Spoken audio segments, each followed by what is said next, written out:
Welcome everybody to Chicago Magazine's In the Kitchen Live. My name is Emily Johnson. I'm the Deputy Design Director at the magazine and also the host of In the Kitchen. That's our cooking series, and you can check those episodes out at chicagomag.com and also on YouTube. Tonight, I am beyond delighted to be joined by Executive Chef and owner of S.K.Y in Pilsen, Stephen Galanders. Hello, everyone. Welcome. Thank you very much. Thank you so much for coming. So glad to be here. So I want to make sure everyone has their ovens preheating to 350 degrees. We are making a 5-course meal tonight, the biggest meal we've made so far. I'm so excited. And our first course requires the ovens to be preheated. So while we're waiting for the ovens to heat up, can you tell us a little bit about the first course? Sure. So the Madeleines, I'm assuming, is the Madeleines. So yes. we're going to be going in a way out of order. So the order we're going in won't necessarily be how we're going to be eating. The Madeleines, however, are the first course, and you do have a box with an M on it. So we'll get to that in a moment. So while the oven's preheating, like Emily was saying, we wanted to provide some kind of bread service. For those who tried making bread during the COVID lockdown, you can see how challenging it is. We wanted to make sure that we could provide bread. So this is one of those things. Every dish has a story at S.K.Y, which I think makes it really unique. Mm-hmm. We came to a conclusion that we wanted to have people buy a bread course as opposed to giving them free mediocre bread. And we wanted to make sure that we keep the cost down because some people just don't eat it. Like my father doesn't eat bread at restaurants. He doesn't want to fill up. My mom does. So we thought, okay, as am I, right? So we're like, okay, we have to have bread. We would rather charge someone for a really cool little bread basket than giving someone free sliced white bread. And we make the choice up to them. And the Madeleines are what came to be. So we wanted to, this is a quick bread, which means it doesn't have any yeast in it. You don't have the batter. You actually have pre-made Madeleines, which makes it a little bit easier for you guys. You also need a little Madeleine tray for this. If you should choose to go the distance on any of these recipes, feel free to DM me on Instagram, Stephen Galanders. I'm very, very generous with my recipe sharing. You'll give me the Madeleine recipe? 100%. Oh my gosh. Yeah. There's a lot of, the one question or the request that I have, everyone who uses the recipes and makes something, I ask them to send me a picture of it. Oh, no problem. And some of them have been amazing. Some not so much, but some of them are really funny because there was a cake I did at intro. And this woman sent me this beautiful picture of this cake. And in the background, the kitchen was like destroyed. And I had this yearbook of all the recipes that my guests have made over the years. I love that. So that's the only exchange I ask for the recipes. So while you do have the Japanese cucumber salad in its totality, the other recipes have been kind of pre-made, but I'm more than willing to share any of them with you. That's amazing. So, but we wanted to make a bread course that was easy and fun and approachable. So one of the things that we do at S.K.Y is we tend to combine a lot of ideas and inspirations. My favorite part of the cornbread on any pan is the corner. Oh, yeah, like for sure. lasagna the same way, right? Yeah. So I'm like, how can we get everyone a corner? You don't want to give 4 pieces of bread and like throw the rest in the family meal or in the trash can. So I was thinking, well, cornbread muffins are a bit passe. And then a Madeleine pan kind of came across my radar. Ironically, at a Starbucks, I saw like these Madeleine, right in front of like the register, and I'm like, those look like cornbread. Yeah. And then it was like this like ridiculous aha moment. So we put cornbread into the Madeleine pans, and lo and behold, it worked really well. They're amazing. They're really, really tasty, right? I was thinking today, how many Madeleines could I eat in one day? And I got to like 36. Nice. I think we have 37, so she might break the record today. Yeah. I could go for that easy. It could be like the hot dog eating contest, but the Madeleine, I think I might be able to dominate. Yes, I could dominate with that. All right, so let's put these on a tray maybe? That's right. So you have your little Madeleine box. So it's the one with the M or the W, depending on what direction is facing you. Go ahead and pop it open. What you don't want to do is you don't want to put this in the oven. This would not be good in the oven. This is our olive oil butter. So again, we didn't know what to do. Do we serve it with olive oil? Do we serve it with butter? So I figured let's just do both. What could be better? Right, exactly. So I tried to figure out how much olive oil can we get into soft butter before it starts to separate. Okay. And we took it to the edge. So we call this extra virgin olive oil butter. It's a bit of a mouthful. But what's nice about this is there's 2 things. Number 1, you get the best of both worlds. Number 2, it's spreadable cold. We do serve at room temperature to kind of get that dunkability, as we like to say. However, this one, take the lid off, leave it out. If you want to put that in a small little cup that you have at your house, by all means, go for it. We tend to drizzle a little bit of olive oil on top and a little crack of black pepper. Oh, yeah. It kind of emulates that Italian level when they pour the black pepper and the olive oil on a little plate. And then here are the Madeleines. So these have two sides, for lack of a better term. You have the kind of shell textured side, and then you have the belly, which we call it. So put them shell side up. Got it. on the tray. What's the red sprinkle in the That is Madeline's? Korean chili flakes. Ooh, So nice. you're going to see a little bit of spice in that level running throughout a lot of the food. We don't necessarily want to make spicy food. We want to make complex food. And the more dynamic and the more broad you get with your flavors, the more you can eat. So eating a cup of sugar would be very challenging for most people. When you can start to spread out sweet, salty, bitter, spicy, so on and so forth, and you can combine that with textures, it makes the eating experience much more engaging, and you're actually able to consume more as an individual. So clearly we thought about a lot of these things, right? I also happen to like the sweet, spicy, salty kind of corn cake effect. So that's what those little red dots are in there. And again, we'll give you the recipe if you'd like. The olive oil butter is included. And again, if you just DM me on Instagram, it's the best way to get a hold of me. Otherwise, I'll share my email with you guys somehow. We'll figure it out. Sounds good. So the oven's preheated, I'm assuming? I think so, yes. So we'll pop these in for 3 to 5 minutes, depending on how hot your oven. I would check after 3 minutes just to make sure we're in a good place. So you guys all ready to put your cornbread in the oven? Yeah. I like seeing everyone active in their kitchens. And we have a couple that's also in space, which is awesome. Awesome. Nice. Thank you for joining us from space. Yeah. That's impressive. Yeah, I can see that. Yeah. I think that's the Gordon. It's so great. All right. So while the cornbread is heating up in the oven, I just want to take this time to thank our sponsors. First, I'd like to thank ConAgra Brands. Not only did they sponsor tonight's event, but they also sponsored our cookbook. Everyone received a copy of the Chicago Cookbook in your meal kit. And this cookbook includes 50 recipes from 50 of the city's top chefs, including our second course, the Japanese cucumber salad. And if you want to order copies of this for your friends and family, I sent a bunch home last week to my aunts and uncles and my parents. You can do so at chicagomag.com/cookbook. ConAgra Brands is also offering everyone 20% off your next Amazon Fresh order. And the code for that offer was listed in the email that we sent earlier with instructions for tonight's event. Next, I want to thank UChicago Medicine. They gave everyone COVID-19 kits. These kits have hand wipes, masks, gloves, and sanitizer. And I just want to say the masks in these kits are the best masks that I have. I wear mine every single day, including when I go on runs in the morning. They're super comfy and lightweight. So when I'm running and I have the mask on, it's not hard to breathe because the material is super, super breathable. So thank you so much, UChicago Medicine. Next, I want to thank Stella Artois. They gave everyone the chalices, cheers, and a couple of beers to enjoy for tonight. So thank you very much, Stella Artois. And I want to thank 90 Plus Cellars for the bottle of rosé that everyone got. A portion of tonight's proceeds is benefiting After School Matters, this really amazing nonprofit organization in Chicago. They have a program where they teach young people skills that they can later use in restaurants, which I think is incredible. And great for people like... Yeah. Yeah. In the Kitchen Live is a series. Our next event is scheduled for September 17th, where I will be joined by Chef Juan Carlo Barada of Tanta. And we're going to be cooking a ton of Peruvian dishes. It's going to be amazing. So be sure to follow us on social media, and we will let you know when tickets for that event become available. Speaking of social media, please post any photos and videos of tonight and tag S.K.Y and Chicago Mag, and you can use hashtag ITKLive. I love to go on after we're done filming and check out all the dishes you guys made and all the fun that you had in your kitchen. And if you have any questions for myself or Chef, be sure to ask them in the right-hand side of your Zoom app, and I can get as many answered tonight as possible. All right. Do you think they're ready? I think so. So, you know, it's kind of parlaying off of what you said. During the lockdown, we were doing to-go and delivery. And a lot of people were tagging me in the restaurant, then showing off their plate presentations. Yeah. And we were, you know, it was really fun. So, you know, if you guys really feel like you nailed it, throw me in there and I'll give you the 1 through 10 score. Yay. So. Awesome. All right. Cool. Oh, I'm going to turn on our chat real quick. Here we go. We have some comments already. All right. Saying hi from the South Loop and West Loop's in the house. We got Lakeview. Nice. We got Pilsen. Holler, hometown. Shadies are in Rogers Park and they are eating the butter with a spoon. That's what I'm talking about. Good. So I will give you the recipe so you can do that again after this night. Yeah. I actually used to do that as a little kid.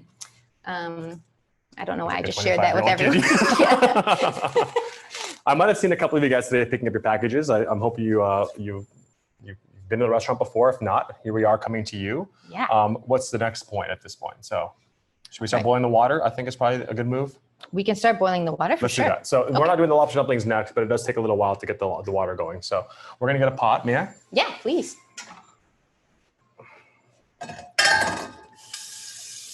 All right, and then we're going into cucumber. We're gonna take the madeleines out and give them a That's taste. right, that's right. Yeah. So we're just gonna put the water on the boil for the dumplings, which will be the third course, but we just wanna get the water boiling while we're eating the first two courses. So one of the things we do in the restaurant, and I'm not sure if I'm on the camera or not. You're not, you're I'm like, here, oh, yeah. there you go. Is we try to work in a way that's very kind of, I guess ergonomic is a good way to put it, but we try to work, I always say like work like a cook. I don't know which one we're at. I'm assuming. Oh, sorry. This is okay. This is a little tricky. It took me a while to, it'd be this one. The child safety lock on it. Yeah. So one of the things I wanted to make sure that we did was, I was talking to Emily, she's like, what do you want to do? Do you want to bring anything? And I said, I would rather almost kind of struggle here, which clearly I'm doing, because I think it's going to make this process a little bit more, less intimidating for the home cook. So we definitely took a lot of the mise en place, which means the preparation of everything, and made it easier for you guys. But if I just started flying through like how we normally do things, it really wouldn't do anybody any good. So I will be cooking in a kitchen I've never been in before, and we're going to kind of be like living the struggle is real together. So this is going to be heating up now. The madeleine should be out in a moment. And then we're going to start working the cucumber salad next. So I'll give a little bit of a background on that. Yeah. So the cucumber salad is actually the recipe featured in the magazine that Emily was just showing you. And while the recipe that you have is complete, we actually did the work for you. So, it says 2 tablespoons of kosher salt, 1/3 of a cup of sugar, so on and so forth. That recipe is correct. However, just to make sure that this process is going seamlessly and you were able to see and have a reference point for the recipes as it should be, we went ahead and made the dressing, so on and so forth for you. So you will have one of these little, we call these clam shells because it's kind of like a clam, right? Exactly. We should call them oyster shells because the pearls inside, sorry. But so this clam shell has, it has the sesame salt inside of it, as it does the dressing. And we actually included the chili oil inside of it also to make it a little bit easier. These cucumbers, okay, so again, there's a story for every dish, right? So cucumbers that you get in the store, like the hothouse cucumbers or things like that, they tend to be kind of watery. Sometimes they're kind of soft. In Japan, they have these Japanese cucumbers that are much crunchier, but they have thorns on them, which I know sounds bizarre, right? You can imagine, right? So, and they tend to clean them off with their knife, which is not fun, because you can imagine if you forgot to get like a thorny cucumber in your mouth. Dangerous. Absolutely. Persian cucumbers ended up being the cucumber of choice. So we use Persian cucumbers at the restaurant. So when we say Japanese cucumber salad, it's a bit of a misnomer because they're not actually Japanese cucumbers. It's a Japanese cucumber salad in the fact that it's like a Japanese style salad with cucumbers in it, but Persian cucumbers are in fact their cucumber of choice, and it does state on the recipe. We make the chili oil in-house. Oh, wow. Now, that's not necessary. It's a little bit, frankly, it's one of those things where we have to make them because if we're like, hey, so we bought this chili oil and we're putting it on your stuff, and we bought teriyaki sauce and we made it on chicken. We just make it because that's kind of our responsibility as a restaurant to make more things than buying them. And then obviously the dressing is in there with it. That recipe is for you. The nice thing about this dressing, so there's a couple of things that I'm really excited about this recipe being featured. Number one, it's our most requested recipe in the restaurant. So I have to say, sorry to interrupt you, but out of the recipes in our cookbook, the Japanese cucumber salad and the tortello pasta are the 2 that I make all the time. And to your point, it's executable. Yeah, like for sure. I could give you our short rib recipe. I'm like, okay, so 3 days before you want to eat, like, this is what you're supposed to do. And that doesn't do anybody any favors. In this case, a lot of these items are very much accessible. Some of the things you're gonna have to find it like in the Asian section per se, as far as, or going to H Mart, like we said, for the Korean chili flakes. The nice thing about this specifically, if you have an English cucumber or a hothouse cucumber, go for it. Yeah. If you have Italian chili flakes, go for it. We don't like to tell people how to eat. We also don't like to make things too unapproachable. So this is certainly something you can make adjustments with. You like it a little more acidic, add a little more vinegar. You want to use white balsamic instead of rice wine vinegar, go for it. You want to use, we happen to use gluten-free tamari at the restaurant, just because if we had this dish sold and someone has a gluten allergy, the soy sauce would take it out of the game. Yeah, for sure. We use tamari for everything just to make sure that it doesn't become a point of contention. So for all those gluteners, this one is safe for you. If you have soy sauce at your house and you don't have a gluten allergy, again, go for it. And again, if you have any questions about any of these things in here, send me a DM and I'll be happy to walk you through it. The dressing also serves really well as a marinade. Tossing in like roasted vegetables after, or mixing it with some butter and making it a steak sauce. Ooh, it's yeah. really, really, really versatile. So should we plate this all the way, or should we? We can do that, but I think we should. I think we smell Madeleines, and also I'm addicted to them, and I need to eat one immediately. Right. So the Madeleines are out. Why do you keep holding me back? Right, exactly. This is the only thing I've been looking forward to for a week. This tray is certainly large enough for these poor Madeleines. But again, so now these should feel a little bit crusty, and you can see how this edge, like that's beautiful. The guy, right? So the way we do them at the restaurant, we try to keep everything at the restaurant like a little bit simple and approachable. So we just shingle them slightly. We don't want to stack them because they are quite hot, and they do tend to melt. And then we'll have this beautiful side cup on the side. And then that's that. So this is a beautiful snack to have while making the rest of the menu. Otherwise, I would say mission accomplished on the Madeleines. I think we should try one. I 100% agree with you. So let's do it this way. Ooh, so look how nice and golden brown beautiful? that one got. Yeah. So these actually have they have whole corn kernels in them. And they're nice and steamy, right? They actually have corn puree also. Oh, wow. Which is merely corn kernels that we puree to bolster and use less dairy via sour cream. Okay, yeah, that makes sense. Cheers with a little Madeleine toast. All right, everyone. I'm gonna go. Oh gosh. They're hot. They're so hot, but they're so good. Are they good? They're like little salty, sweet, spicy corn cakes. Oh. The saltiness of the butter, olive oil, with the sweetness of the corn. Yeah, exactly. That's exactly right. So to your point, as we talked about before, having dynamic flavor and texture, and actually in this case, temperature as well, really adds to the experience of eating. So when it seems very simple, like here are some shell-shaped bread things with like some butter in a side cup, it's delicious, right?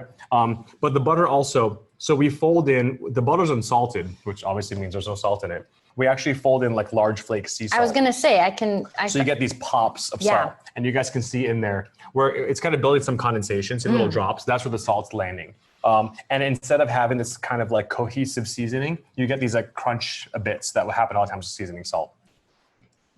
Do you guys see what I mean now? How you could eat like 50 of these? Are you guys loving these as much? Thumbs up if you love the Madeleines. There we go. Yes. Double thumbs up. Does anyone want to challenge me to a Madeleine eat-off contest? Yes. All right, cool. Well, they're really going for it. I like that. I think maybe you should think about that at S.K.Y. 4th of July, Madeleines instead of the hot dog eating contest. Let's do it. I will sign up. Coney Island. Here we come. Yes. These are a great little snack also to eat while you're moving along. Yeah. And then a side note, this butter can be made ahead of time. And then the Madeleines you can actually put this, frankly, into a muffin tin.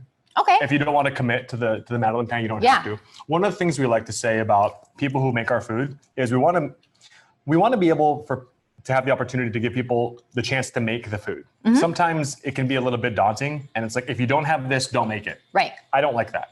Make it. Pour this into a cake pan and make a loaf. Oh and my is God. it going to be the same shape? Of course not. But will it still be the same recipe? Sure. Will it be delicious? Absolutely. So don't make it difficult for yourself to make these things, and just kind of, I would so much rather you made a large cake of Madeleine than nothing.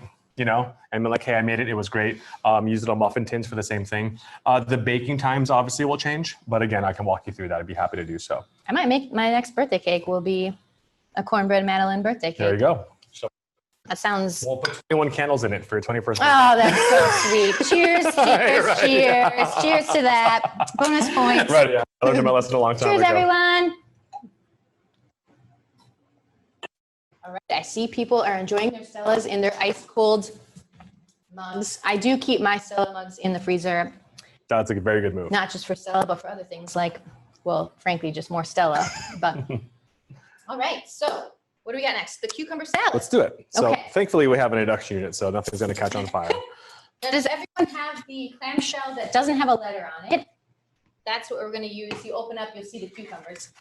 Does everyone have that? Yes. Woo! Okay. Someone's asking what we do with the leftover butter.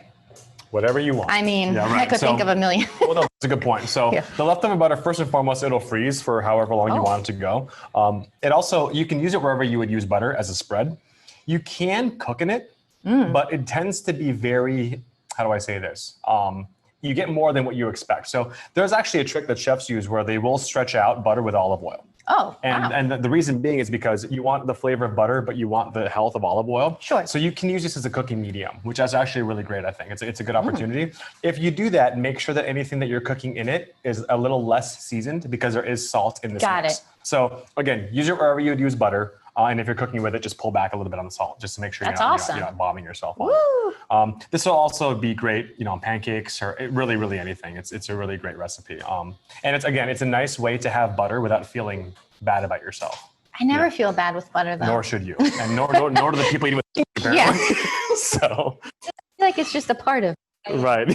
I'm just part butter. The best part. Yeah.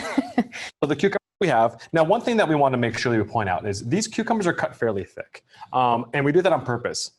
Things like cucumbers, radishes, avocados, actually, you want them to have a little bit of girth to them because you want to be able to appreciate their texture. If this was shaved super thin like a pickle, it would become this very floppy, flaccid, of insignificant. It could be a zucchini. It could be, it doesn't, you don't know what it is. Avocados lend themselves to being very creamy. The second they're too thin, they become mushy. Yeah. Radishes are the same way. They're very crisp, but they're very light. They get kind of floppy, depending on how thin you go. So again, pushing the narrative of texture, that's one of the things that we look for in the dynamics of our food is just being very smart about how we approach little nuances of enjoyment. So a lot of times we'll tell somebody, here's a recipe, and they're thinking like, well, there's no way. It's too simple. And we're like, well, it's the nuance. Yeah. So it does two things. Number one, it makes the experience a better value. You're able to see something that you haven't seen before in a way that hasn't been presented that way. And it doesn't cost you any more money. But the second thing about it is it makes it still approachable. Yeah. And if the answer to a great cucumber salad is cut them thick, like sign me up. Yeah. Right? So we're going to go with it from that point. That's what I did like about this recipe. I grew up, my grandmother made cucumber salad every single day in the summertime. We just had this giant bowl and she would just dump in white vinegar. And I'm sorry, Grandma, if I'm getting the recipe wrong, but it was cucumbers from her garden, white vinegar, dill, probably a couple of other things, but it was very basic, but delicious. Right. I will never forget that salad. And it's like a pickle salad. Yes. Yeah, and we never cleaned the bowl out. We just kept throwing more stuff in from the garden. And then when I saw this recipe, I was like, ooh, it reminds me of my childhood, but it definitely has a huge spin on it that I haven't experienced before. Right. Yeah. So that's another thing is that we want at the restaurant, we tend to avoid, I don't want to say avoid tradition, but authenticity is something that we avoid. But we do want to take inspiration from it because we're fully aware that our vinegar and dill cucumber salad would never be as good as your grandmother's, no matter what, because there's an emotional attachment to it, right? We would never put spaghetti and meatballs on there because everyone's known that makes a better one. Sure. So what we do is we take a couple of the ingredients, we put our spin on it, and we have both the familiarity and the creativity. Yeah. So it's like, this isn't like how my nonna made it or how my grandma made it. However, it is delicious and it's super approachable. Yeah, I love that. So that's why I think part of the reason why this recipe is so requested, people think they can execute it and you absolutely can. Yeah. So the nice thing also is that I'm just going to dump these in and we'll kind of organize it later. You can get these cucumbers at Costco. You can get them at the supermarket. They might call them cocktail cucumbers. Okay. But again, if you can only find the normal traditional cucumbers, go for it. If the skins on the outside are a little tough, I would suggest peeling them slightly. However, the ones on the Persians proper are very thin and very tender. So the way that we present this is we like to use negative space at the restaurant just to kind of add a little bit of dynamics to the plate up. We also don't use microgreens, which is something that we actively avoid. So a lot some of the best, another phrase, some of the worst meals. That's a great mix-up, right? Yeah. Are you a lawyer? Yeah. Some of the worst meals that I've had were the most beautiful. Okay. And I remember thinking like, wow, look at that. And it's like, it's this bowl of rose petals. Yeah. And you eat it, you're like, oh my God, this is not tasty at all. So I tend to find that, using things like that, they tend to be a little bit more fussy? More fussy, yeah. And a little bit, a little more form over function. We avoid, and we let the food speak for itself. So that way, you don't have this like bowl of roses and like, this is my shrimp dish. Right. Like, here's your shrimp. Yeah. Here's your cucumbers. So we try to use creative presentations to make sure that the food still looks cool. Yeah. And has approach to it without using fail safes. Sure. Because if we covered this in micro basil, it would look cool, but it's like, does it really need to be there? Right. Do we really need to tell people you have to buy this now? I don't think so.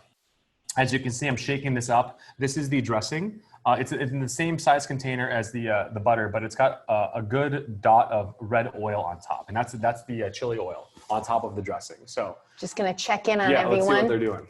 Oh, we see shaking. Yeah. Nice. Good job, This is everyone. good for the shake face. If you work at a bar, don't go crazy.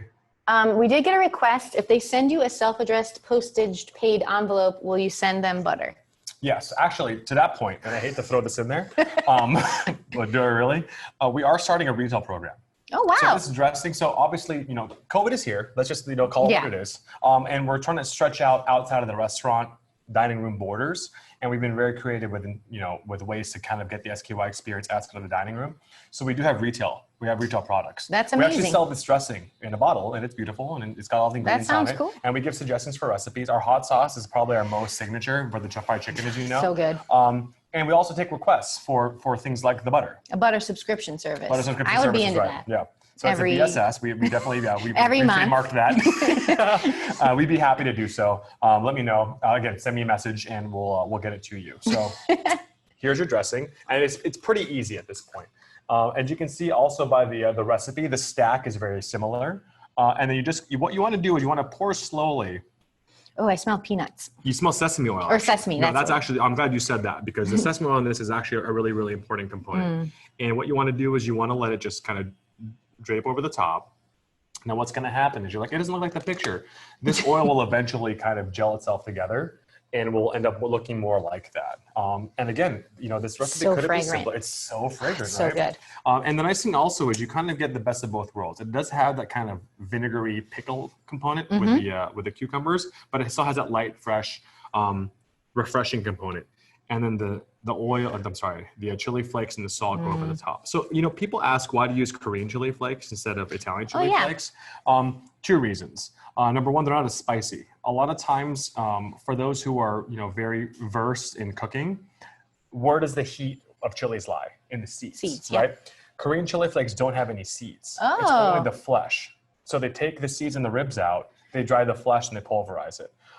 Which leaves us with that. Obviously, there's sesame seeds in this. Everyone's like, what, there's seeds in this? Yeah. The sesame seeds are the sesame salt component. So we just mix them ahead of time for you guys to make it easy.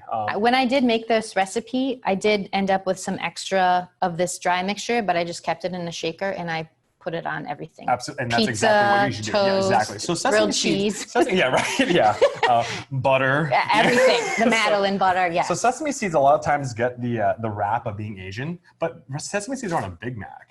You're they're right. everywhere. They're also in hummus. Yeah. So sesame it's in mole. Like it's everywhere. So don't let the predisposition of what you think food should be limit you from using these ingredients as you move forward. It's really something that it'll be a beautiful day. I have this expression that I tell my cooks and my chefs.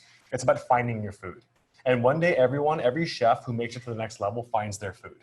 And you don't know how to do that until you actually have that aha moment, like the really big awakening. Yeah.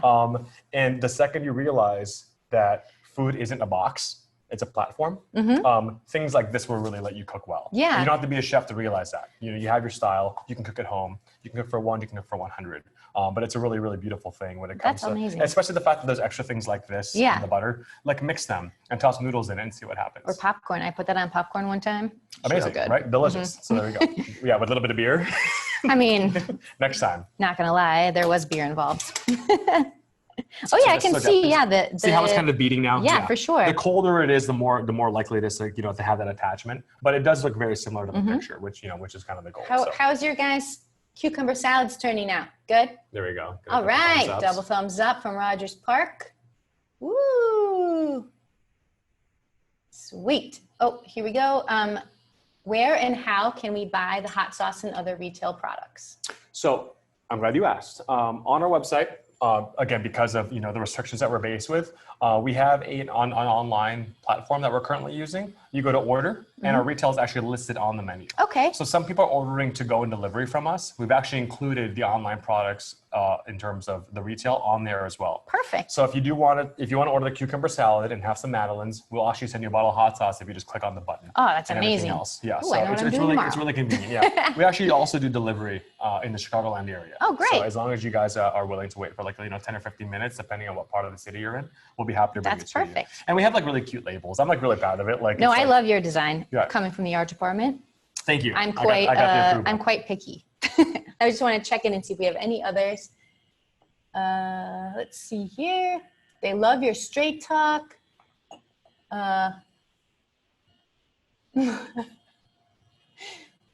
Something here about a nice online dating option. All right. I don't know what's going on here. What is going on in this chat room? Leftover butter and dating. What chat room are you on? I don't know. Maybe I'm in the wrong place. Okay. You hold up your history on that one? Here we go. I don't know what's happening. Yeah. All right, let's try this. Let's do it. Cheers. Cheers.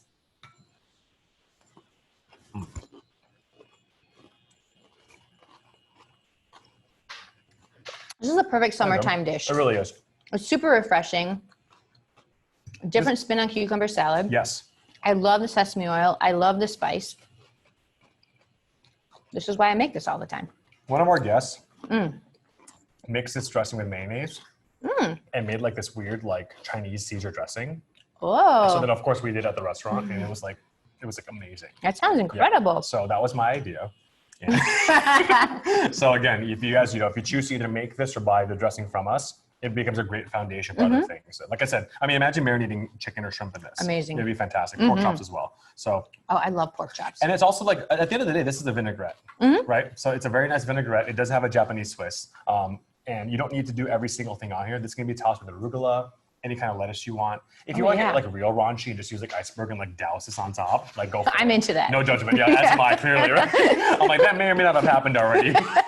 It really lends itself well to several things. Yeah. If you do grilled vegetables and marinate. So again, I'm not trying to I'm not sponsored by this dressing by any means, but it's just so good. And Yeah. I'm so glad that this is a recipe that you guys chose because again, it's so much more than just this. For sure.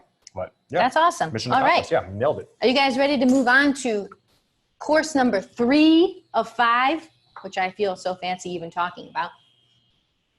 All right. Then there's a 9-year-old eating along and they love the food. So, okay, I love that, right? And we do actually, so sometimes someone was like, are you guys kid friendly? And I'm like, of course. Yeah. Wait, no, I didn't have so many things until I got to culinary school. Granted, I don't expect my parents to feed me foie gras when I'm 15 years old. Yeah. My parents don't eat like that. Right. My mom's a nurse, my dad's an engineer. They weren't like, here's your foie gras dinner, boy. It wasn't that way.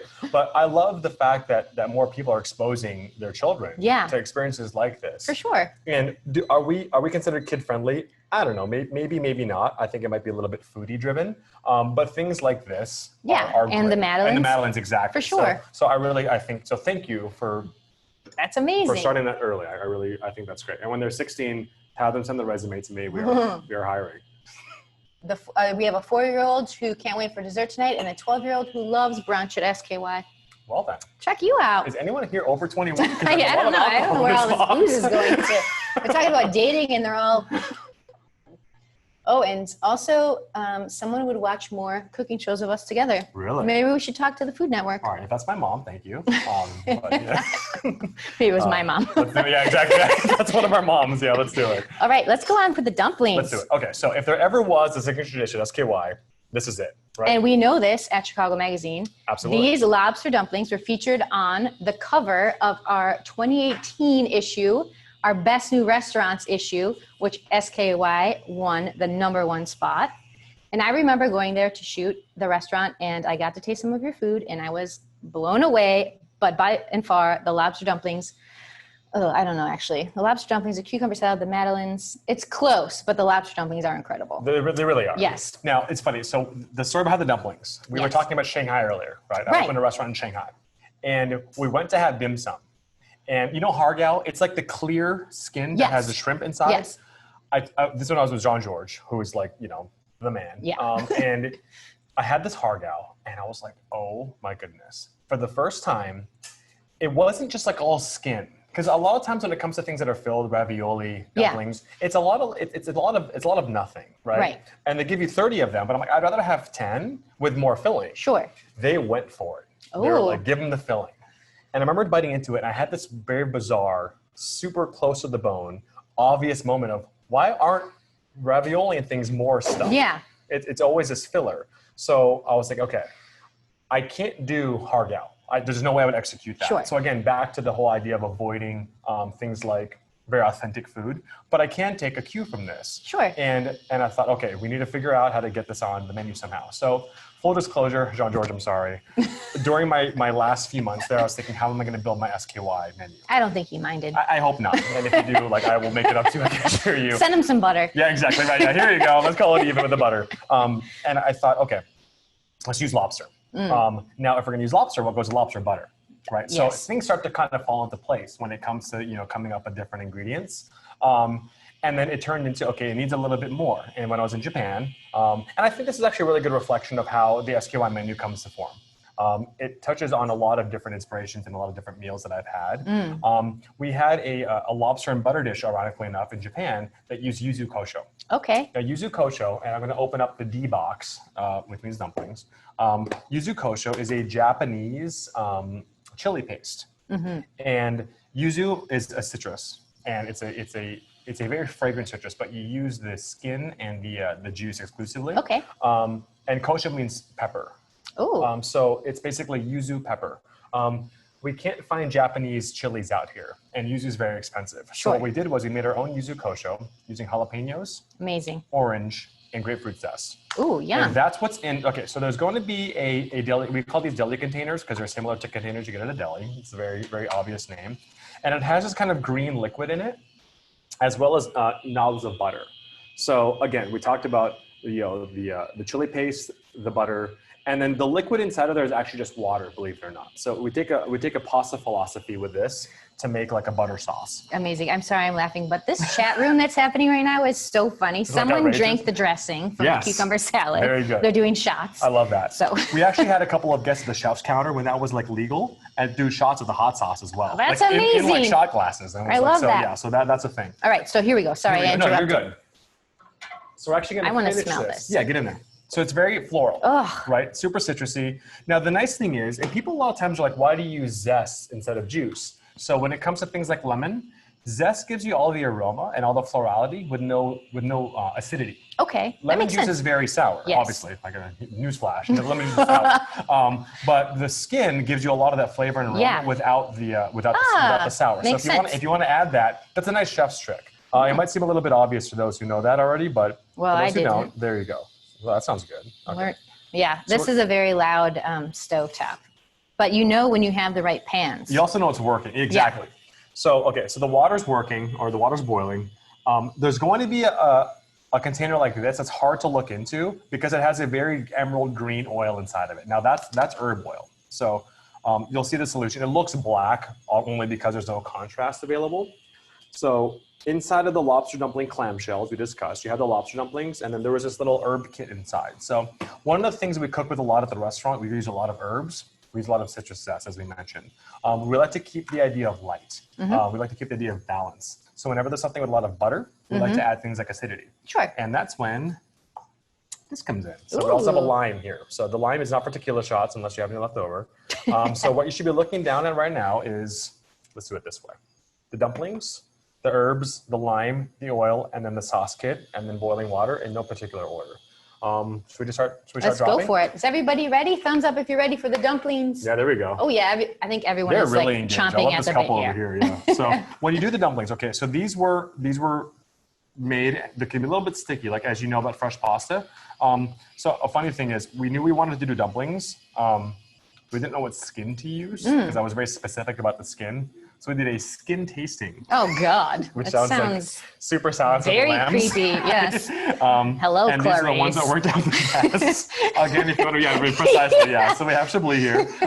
So if you do want to use, again, reach out to me for the recipe. We can totally make this. And let me know what you want to do as far as the skins are concerned. The skins we chose, you can actually find pretty easily in the Asian amazing. aisle. So the trick with these like this is especially with like things like ravioli, You want to start, and people get freaked out when you like do that because Sure. they're like, you're gonna boil your hand. Yeah. Just don't go all the way in. Start with the tip in and then just let it go. And as long as you're not doing a cannonball, like you're not gonna have anything Sure. coming at you. So Okay. these are long enough that you can kind of drop them from I'm a gonna distance. make sure nobody's cannonballing. Right. Yeah. Or don't throw them. Yeah. This is not the BAM moment by any means. The band. All right. Looks like everyone is safe and sound. Good. Great. So, one of the rules of the boiling things, wait till they float. Okay. Yes. That applies here as well. Okay. Perfect. So I just want to make sure, because I can't see the flame, I want to make sure this pan's not too hot. See, okay, that's perfect. You see how there's like this sizzle? Oh yeah. If the water beads and kind of dances around and runs around, it's too hot. Okay. If it doesn't do that, then it's not hot enough. So as long as you kind of have this collected web of bubbles, that's exactly where you want to be. Oh, that's really good. Another good tip. Yeah, so this is called like, medium high. A little bit lower would be, good for melting butter, and then super high is good for like searing beef. This is good for kind of your general cooking practice. Okay. So we're waiting for these to boil. Another nice thing about this is the skins become translucent, very much like those shrimp dumplings we discussed. So you'll know when they're ready. And then the edges of the dumplings themselves, they become kind of frilly. Okay, yeah, cool. You know how people can do like the oyster tongue? Yes, like that? I can't do that either. But it looks like a doily. Can anyone do that? Yeah, please. No one else can see you. If you can do it, go for it. Oh yeah. All right. I I got a middle finger for that one. That's what I meant. These are getting really That's not weird. what I meant. Yeah, exactly. Yeah. So there's that. And again, if there ever was a signature dish, this is it. Yes. So when we found out that we got Best New Restaurant, we didn't know. I know. We keep it a very secretive. Super secretive, right? But I knew something was happening because you were like picking up dumplings and asking for them. I was like, okay, something's going on. We need 75 perfect dumplings. Literally. And I was like, okay, whatever they want, make them, right? And we actually found out from a guest. She said, congratulations. Really? You didn't see the issue? No, we didn't know it come out wow. yet. And I mean, it was like in the middle of the day, and we said like, thanks. Like, congratulations to you too. And then we found out we got Best New Restaurant. And like, I'm sorry, just like, anyway. That makes and you it really happy. changed everything. Yeah. You know what I mean? And like, so I have a very sentimental attachment to these, because like, you open a restaurant, you don't know what's gonna happen. Yeah. And then that happened. Yeah. And I don't want to say that everything was okay, but you knew, okay, people get it. We're doing something right. We're doing something right. Yeah. And it was like this really great like moment of like, Yeah. we can kind of not freak out every single Yeah. day. Like we might be okay after all. I love that so much. So thank you for that. And I was really happy. So as soon as you found out I was doing this, I was like, we're doing lobster dumplings. Oh right? yeah. So needless to say, here they are.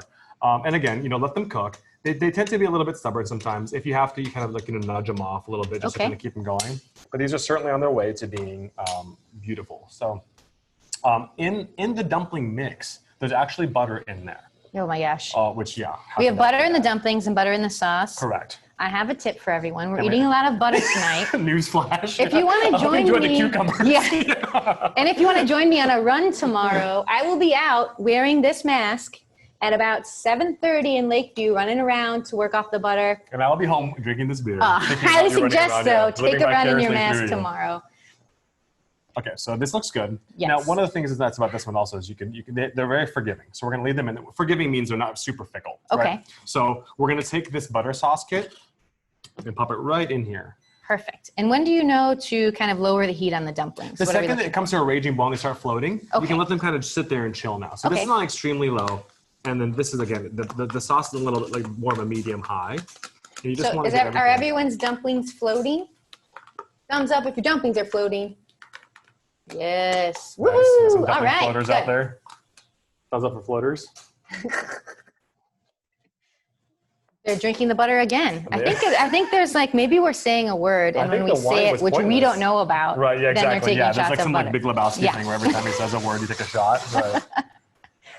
Oh man, I missed the Big Lebowski. I need to watch that movie. Well, next time is White Russians for sure. Yes. So one of the things that's cool about this is you just kind of swirl.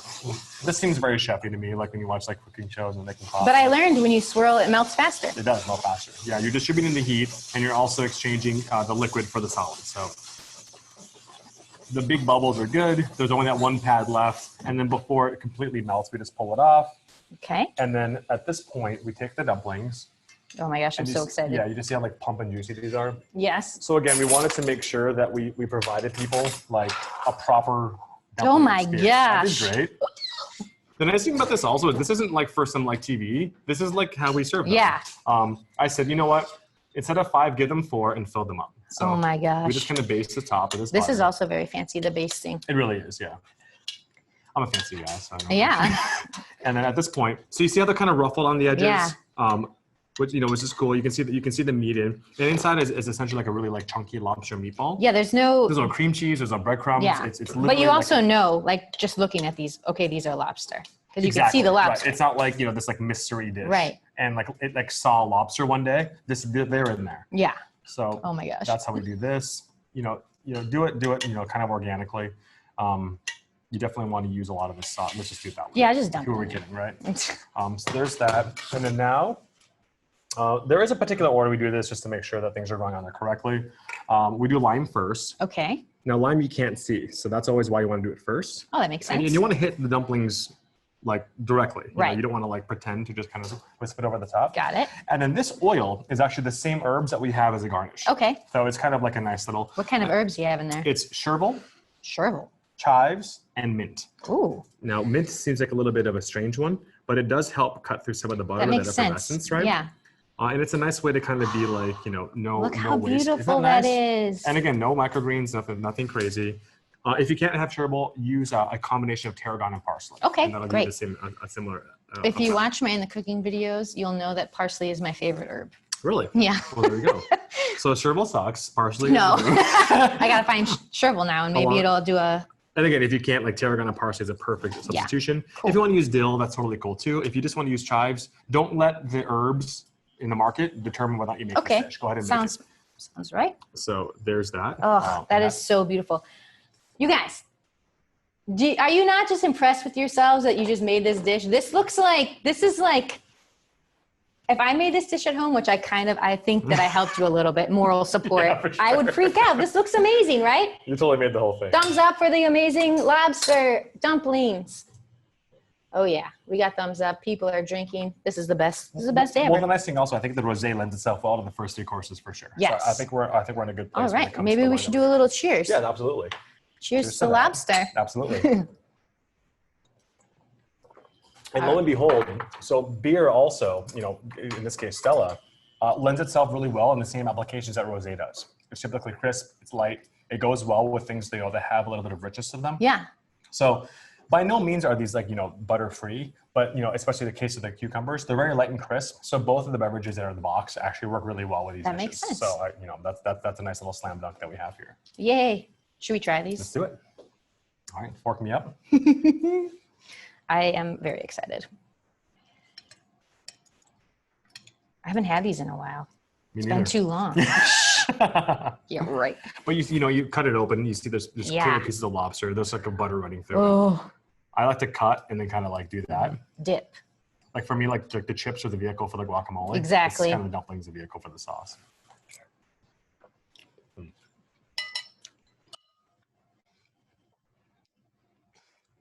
Right? I have no words. This is it's so good. It's so rich, but then you taste the acid from the lime especially, and the mint. Yes. Those are the 2 things that really come through for me. Thank you for noticing that. Mm-hmm. Yeah. And then the citrus in the sauce, and it's not spicy. No. There's a level of chili throughout, but it's not a hot dish. Pro tip: Madeline's in that butter, game over. Cue the Madeline in the lobster butter. Sorry, we have some extra. Some of the real regulars who know that, I'm like, okay, make sure we get some Madeline's in the oven. Isn't that great? It's the mint. Yeah, exactly. I think mint is a little bit of a secret. Mint is something we use in the restaurant a little bit more on the savory side than you would think. Yeah. You always think about it with pastry. It's not just for mojitos. It certainly isn't. It certainly is, but at the same time, it's good for things like this. Oh my God. Oh, good. Game changer. Okay. Is everyone eating your dumplings? Are they not just the best thing you've ever had in your life? Or at least top 3. All right, everyone seems happy. So for this next part, we're actually going to plate up. I have my mouth full of Madeline right now, and I'm so sorry. Okay. For this next part, we're going to plate up the dessert, right? Yeah, that's correct. So also with that, we're going to be heating up the broiler. That's an anticipation for the pork. Okay. So there's a couple of things. So it's kind of out of order, but there's a timing associated to I'm just going to take this over here. Yeah, right. Yeah. That's all you talk about the broiler. I'm going to eat the dumpling. I'm going to grab the plate. So did everyone hear that? So you want to heat up the broiler in your oven, and if you have a broiler that's low or high, do it on low. Okay. Thank you for asking. If you only have one setting, you want to put in the lower rack. Okay. Because that's for the pork, and we'll get to that. You already Yeah, have well, it? yeah, we're good. Well, you're the chef, of course. You already figured that one out. Right, yeah, I hope that would be expected. So the dessert, now the reason why we're doing the dessert now, you want to build it and let it sit. Okay. It's one of those things that actually performs better once it's kind of hung out for a little while. I was excited about the dessert when I read the menu because it requires piping things, which is always fun. Well, so to your point, we have actually included 3 piping bags I in this. noticed. And there's actually, there might be, yeah, there's all 3. Now, you want to be careful when you're unwrapping this giant cigar of pastry. Now, the reason being is because it's got this delicate puff pastry inside, which kind of has a croissant-like texture. Okay. Now, mi fui, for those who don't know, it means 1,000 layers. Mi is not a million, it's actually 1,000, and then fui is a layer component.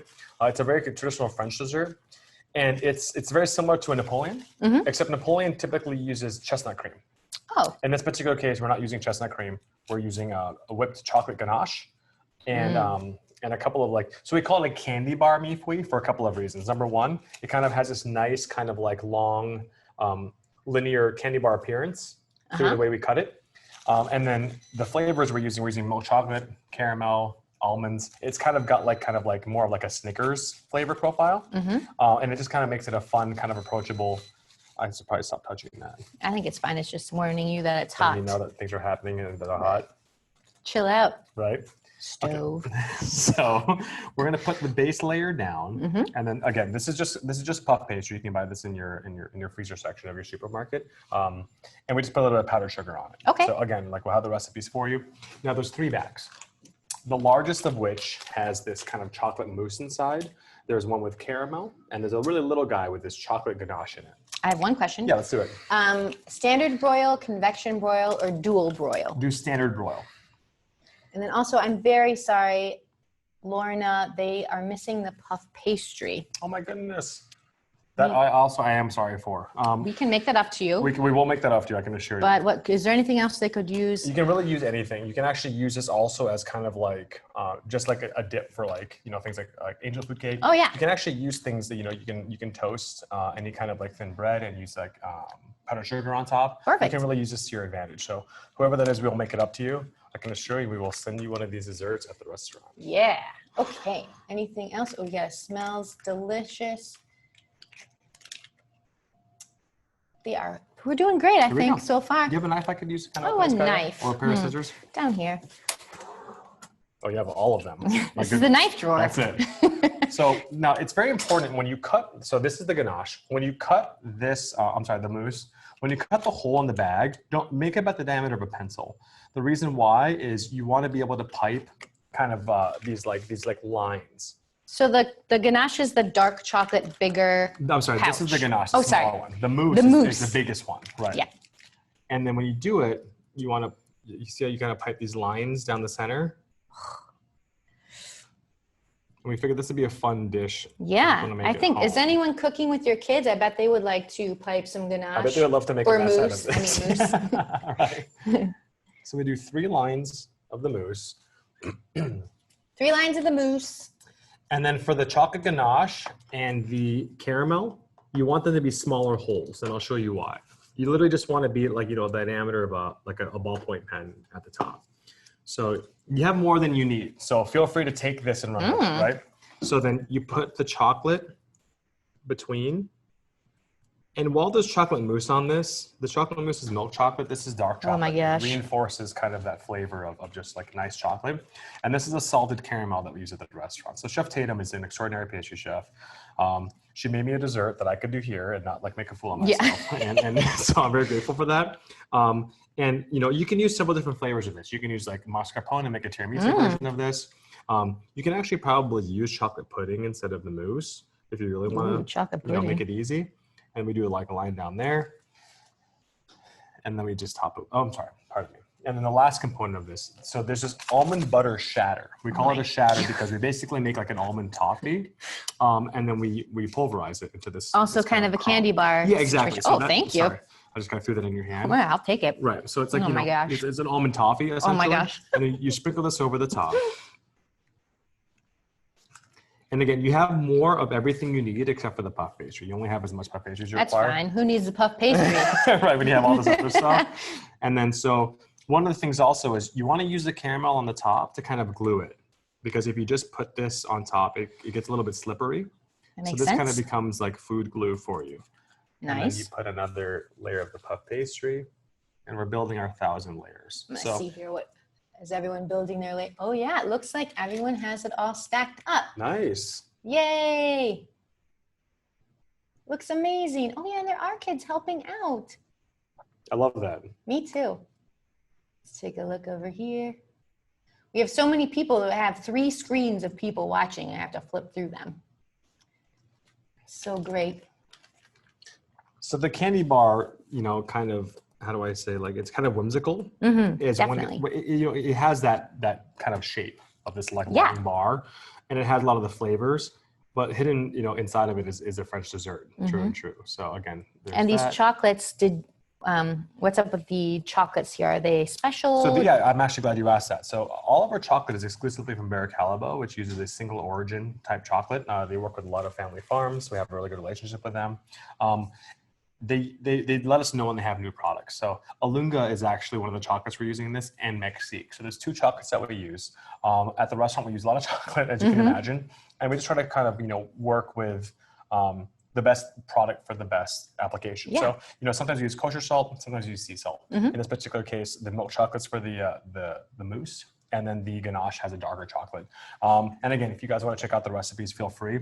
You can probably sub out, and I don't mean to like really bring it down. You can probably use semi-sweet chocolate chips to make both, and it'll be great. Perfect. There's really there's no judgment, nor is there any kind of like real criteria with how this works. And then we're gonna put this on here. And then last but not least, we do one more layer of caramel, top it, and I'm gonna have you pop it in the fridge just to kind of sit there and kind of set up. JC, are you want to put this in the fridge while we're working on the pork? Right. Which Even though I just want to pick it up and eat it right now. Yeah, exactly. Eat it actually like a candy bar. Ooh. And then there goes that, and it kind of gives you again. Oh, it's so underneath we use beautiful. Napoleon.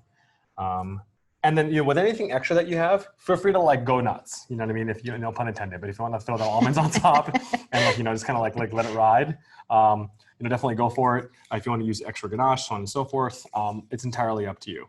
This is one of those things that it looks great until you start eating it, right? And then it becomes this disaster, but a beautiful disaster. Correct, and a delicious one at that. Yeah. So we're gonna pop this in the fridge. Okay, I can do that. Mind.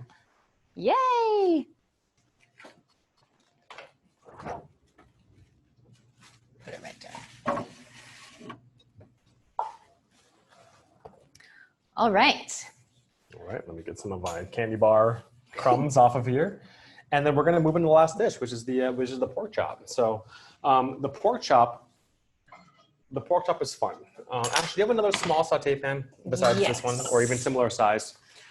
So we call this a pork chop katsu. So katsu is basically means like something fried. Some of you actually have a mushroom. One person has a short rib. Otherwise, you know, the pork chop is kind of the theme. And then some olive oil as well, I mean, if you wouldn't mind. Is non-stick okay? Non-stick is perfect. I don't know if this works though. The tricky thing with our test kitchen is half the pans are induction and the other half aren't. So well, I'm actually glad you brought that up. So if you don't have extra pans, you know, let's just do it without. Okay. So we're actually going to keep it in the pan that we sear the pork in. So you're going to use the sheet tray that you use for the madeleines. And then the larger styrofoam container has 2 pork chops in them. Now these pork chops look strange because they look partially cooked, and they actually are. So some restaurants, they sous vide their meat. Which means, you know, you vacuum seal it, you put it in a water bath, and you cook it to a specific temperature.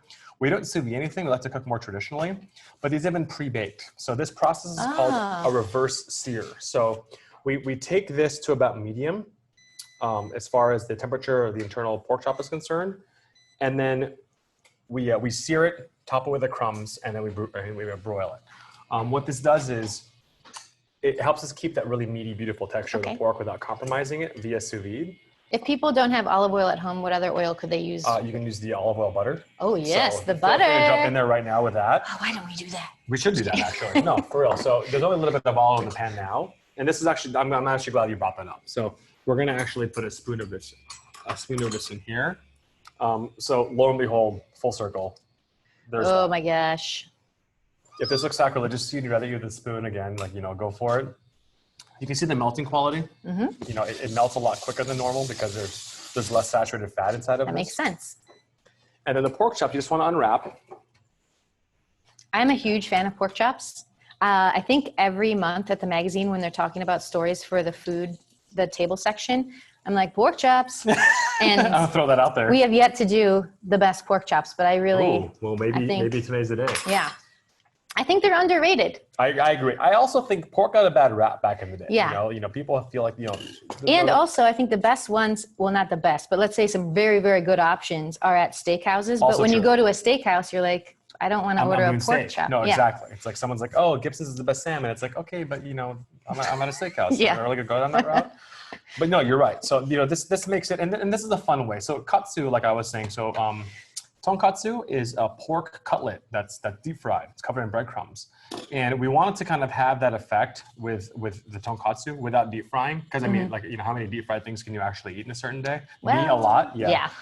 Same. But we wanted to like lighten this one up. So we wanted to kind of combine the idea of pork katsu with sweet and sour pork, like a Chinese restaurant. Oh yeah, cool. Which are two of my favorite things. So we take the pork chop, and so we'll just pop it in this pan, and you just want it to be like, That's beautiful. I've Isn't that never nice? seen pork chops with the bones. Like it almost looks like lamb.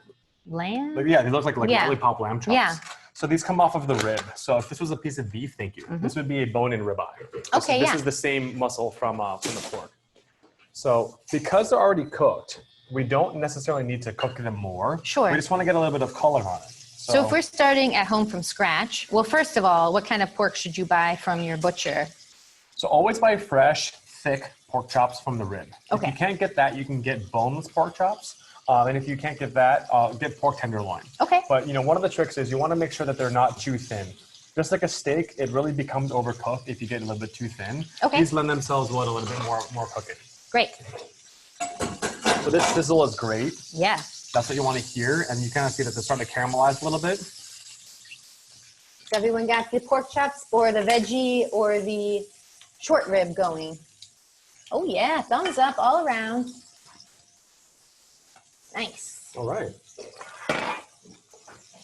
And we'll just have our tray ready to put them on. Okay. So instead of breading it and deep frying it, we made this crumb that has some olive oil, some panko breadcrumbs, lemon zest, and actually sriracha. Oh yes. So nice. the fun thing about this is we're going to be able to kind of make this crust on top and then put it in the salamander, or I'm sorry, put it in the broiler, the restaurant talk, right? I have a salamander at my apartment. I don't know about anyone else. How about you guys? I actually don't have one in my apartment, ironically. But I have a very fancy apartment. Clearly. So we're going to get a little bit of color. You can see it's kind of caramelizing nicely. Keep moving them around. We're going to put this crumb mixture on top and then put it in the broiler. Amazing. That's going to kind of toast it. Yeah. That's going to make a really nice plate. So these small, wonderful.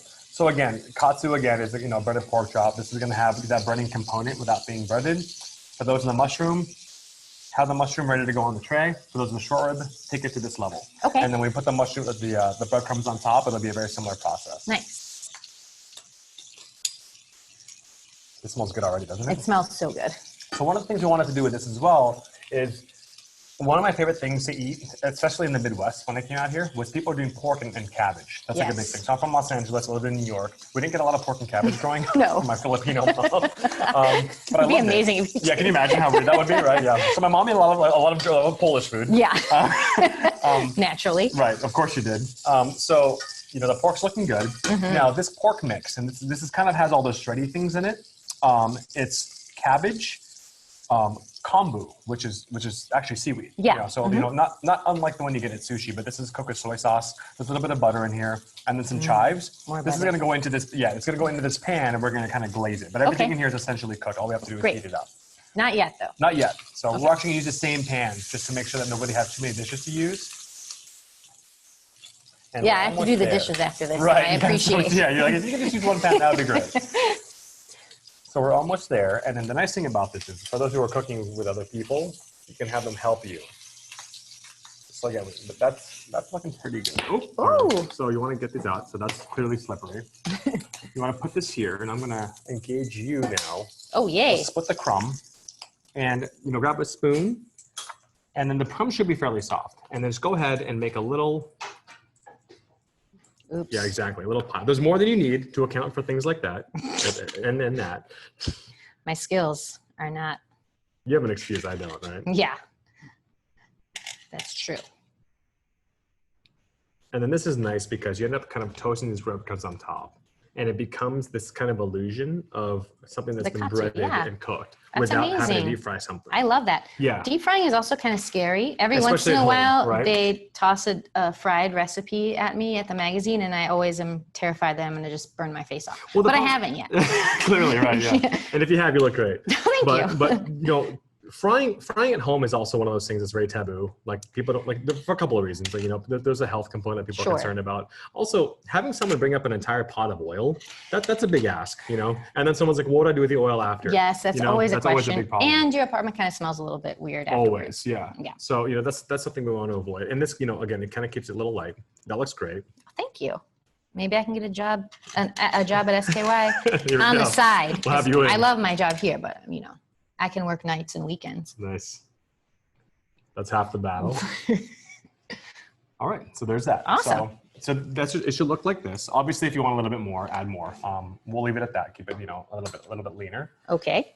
And if you put this in the bottom rack of the, I'm sure it's a very hot broiler, that'd be great. Sure, you send me to the hot oven. Yeah, right. Go figure. Jeez. And you just want to keep an eye on that. So when you do things like this, you actually want to think more of toasting than cooking. Okay. So we're actually just toasting the breadcrumbs. That's a good way to kind of like, you know, let yourself know what you're trying to accomplish. I have burned many a garlic bread in the Haven't we all? Right. So now when it comes to the pan, this had the pork in it. I'm actually really glad that we decided to do it this way. Yeah. Because, you know, this browning on the pan, that's called the fond. And in French, that means it's basically the foundation of sauce. So this is flavor. And, you know, we're going to, you know, use the cabbage in here to pull some of that flavor up. And the whole idea, see how everything's kind of shredded? Yeah. There's actually onions in here cooked in butter as well. Because again, pork and onions are great. Oh my gosh, it smells so good. Does that smell good? The whole idea of this was to kind of give the illusion that you're eating pork and noodles. Yeah. Right? But there's no noodles in this. Sure. So, you know, obviously, save for the brilliant for the component of breadcrumbs, this is gluten free, and you can totally make this without. And then as you cook it, the kombu starts to kind of release some of the soy that it was cooked in, and it gives you this beautiful, almost like cafe au lait kind of khaki glaze. And all you have to do is heat it up. And this, I mean, this came together super quickly, obviously. So, how's everyone's kombu looking? Yes. Beautiful. That's my only kombu joke. Nice. And again, you know, there's enough in here for two. So when you're plating, you just want to make sure that you're mindful of that. Thanks to Chef, my husband is officially now a god in the kitchen. All right. Check you out. So how about that? And we had some people's desserts fall over, but I think that's okay. That's okay. You know, it's one of those things where it tastes great. You know, like a Sunday. It's abstract. 100%. Also, you know, one of the things that I wanted to avoid, what you can do, if you feel a little more comfortable kind of pushing it down as you're going, that's okay. You can also pick it back up and put it right on top. You can also tell people it's supposed to look like that. Yeah. You know? Yeah. But this looks great, right? It does. It smells really, really good. The nice thing is also because the kombu is cooked in a soy sauce, you don't need to season it. So okay, yeah, makes sense. Everything's baked in. And then last but not least, we have the sauce. So at the end of the day, this is sweet and sour sauce. You know, that tends to kind of have like a very basic connotation. Sure. In this particular case, there's a little bit of like a fermented red chili that we make at the restaurant with rose petals. There's roasted bell peppers in this. There's chili flakes. There's a little bit more of that sesame oil. It's super fragrant. And again, in order to capture the essence of sweet and sour pork, we wanted to kind of stay true to it by giving a sweet and sour sauce. Yeah. But without using the deep fried, you know, kind of category of that. So this is going to go around it. Okay. Let's see how the pork's doing. Great. Oh, yeah. So about 30 seconds out on that. Awesome. I was wondering if you wanted to talk a little bit about S.K.Y and why you started it and what it's about. Oh, yeah, let's do it. So S.K.Y, actually, we're about 10 seconds away. Oh, would you mind just checking these out? Yeah, I can do that. All we have to do is kind of get like a really even golden brown on top. Oh, gosh, this is a lot of pressure. Please don't top that. So S.K.Y was actually supposed to open in Los Angeles, where I'm from. Oh, wow. And you know, more or less by the way the world worked out was after going to college in Las Vegas and then going to New York to work for Jean-Georges, we had a consulting opportunity for Let's Entertain You. So we came out to Chicago and we were supposed to do the consulting for a little while. We're supposed to leave, and then How's perfect. this? That's beautiful. Yes. So you kind of see how it looks like it's been fried, but it really hasn't been. Yeah. That's exactly what it should look like. So everyone, like, this is ideal. Clearly, this is a very hot tray, so make sure that you're keeping it kind of on that tray until you're ready to plate it. But again, so we ended up in Chicago, and at the end of our tenure, we were supposed to leave and go to LA, open S.K.Y. Oh, wow. But I feel like I love Chicago. Why would I leave? And I love the food scene and I love everything about it. When I came out here to open the Pump Room 8 years ago, John George said, this is the best food scene in America. And he was right. And I think it's approachable. I think it's honest. I think it's very sincere. And I think the talent out here, it's kind of like what was happening in Brooklyn 10 years ago, where chefs were just cooking for the people. Yes. And I would rather much attach myself to that than any hype or any kind of like fad. So I reached out to a real estate guy. We found a little spot in Pilsen, and S.K.Y just kind of came to be. And essentially the menu, as you can see during this course of the meal, became every best experience that I had traveling in the world. Yeah. So I'm talking about, when I was in China, when I was in Japan, when I was in Korea and Italy and France. And the menu, before we knew it, became this kind of representation of everything that I had done in my entire culinary career on a plate. Yeah. So that's kind of how the menu came to be. And it's been great. And I wouldn't change it for the world. And even though things have been a little more difficult as of late, the people and the industry have been very supportive. Yeah. And it's been this incredible kind of outpour of welcoming us to the city. I love it here. And S.K.Y will be here to stay. Yeah. It's Well, we're happy you're here. So happy to be here. So, also, obviously, I'll like a taste of S.K.Y at home. So we'll just plate one of them. Obviously because, you can go ahead and do it twice, but the way we do it at the restaurant, we take half of this mixture here and then we put it right off center. So that I'll show you why. Now it seems weird that we're not going right in the middle of the plate, but we want to accommodate for the bone that's on there. So we make this pile, and whatever you want to do, don't mound it. You want it to be more of a plateau than a pile. And then don't pack it too hard because you don't want to kind of disrupt the lightness of this vegetable dish. But you do want it to be a little bit flatter. And then if you can, fashion it to the shape of the pork. Oh, wow. Right. All right. So then you take the pork chop here and then you pop it right on top. Wow. Which is really nice, right? And then with the sauce, so this is where it gets a little bit, this is where the plating comes in. You want to go around the bone and just kind of let it fall. Okay. And if you have a little bit of a gap between some of the sauce piles, it will fill itself in. Doesn't that smell good? I mean, you're honestly making us all look like superstar chefs with these dishes. Well, that's the nice thing about this though, is that like a lot of our food is very simple in a lot of ways. We call it deceivingly complicated. A lot of the work comes before we start service, and a lot of the ease comes in the plating of it. So I mean, we literally plated this in 10 seconds. And, well, you plated it. Right.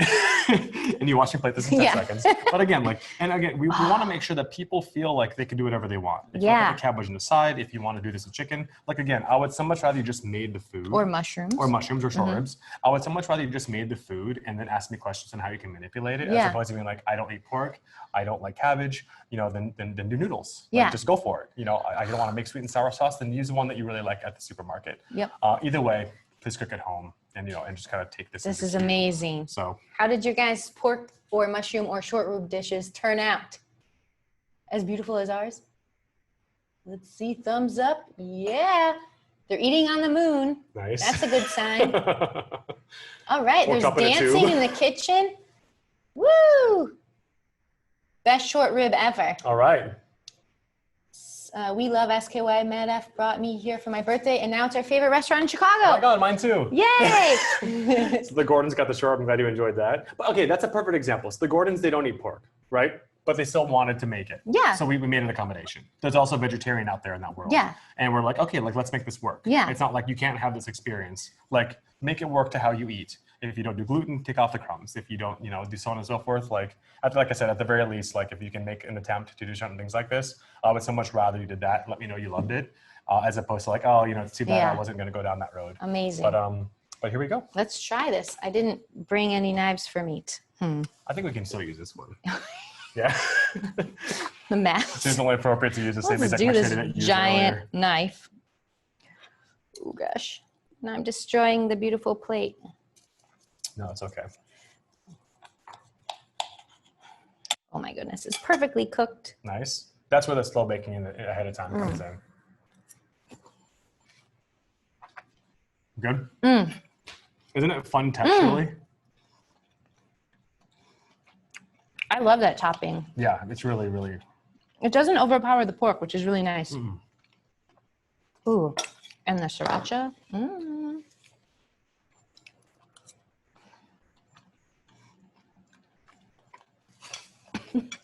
My bite was too big. I'm like, I don't think you really look very ladylike on that one, sandwich but is really nice too. oh my goodness, I need another bite with the aggressive knife. Right? Yeah, with the machete. I mean, we really need to invest in some steak knives in this test kitchen. Oh, Well, so now, and there's a little bit of heat in the sweet and sour sauce. It's certainly a sweet chili sauce for all intents and purposes. I'm gonna get the dessert.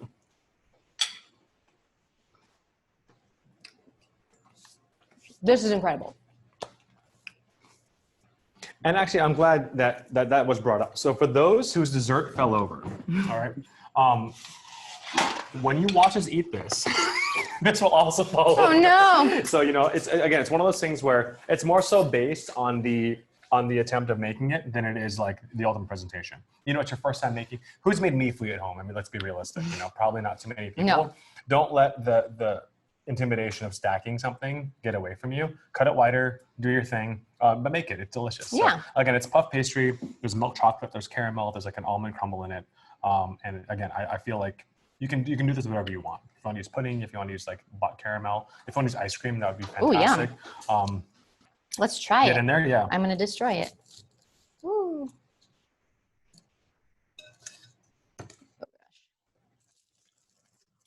Oh no. Oh my gosh.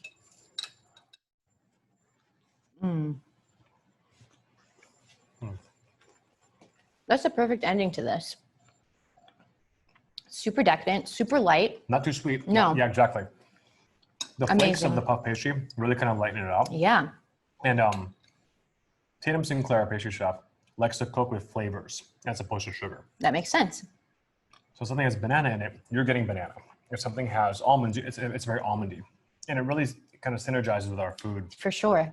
So you're not seeing two separate chefs cooking, you're seeing two professionals linking up Yeah. and cooking together. That's and I really feel amazing. like this meal kind of captured that. So Well, I am overwhelmed with delight. Right. Thank you so much for being here tonight. pleasure was mine, truly. Thank you guys so much for Thank you, cooking everybody. along with us. We're going to let you enjoy the rest of your meal and your wine and All your right, look at all the Stella. topping. I love it.